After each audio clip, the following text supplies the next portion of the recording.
மாணவ செல்வங்களுக்கு இனிய வணக்கங்கள். இன்னைக்கு நாம 12ஆம் வகுப்பு தமிழ் பாடத்துல ப்ரீவியஸ் கொஸ்டின்ஸ்ல இருந்து புணர்ச்சி விதி அப்படின்ற தலைப்புல ஒரு 2 வினாக்கள் பார்க்கலாம். தனி ஆழி, இத தனி கூட்டல் ஆழி அப்படின்னு நம்ம பிரிக்கலாம்.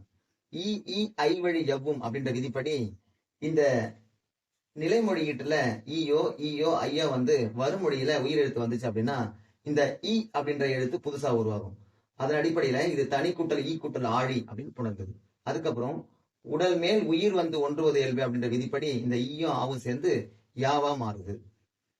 அடுத்ததா பாருங்க, அருங்கானம், இத அருமை கூட்டல் கானம் அப்படின்னு நம்ம பிரிக்கலாம். இத பண்பு பெயர் புணர்ச்சி அப்படின்னு நம்ம சொல்லுவோம்.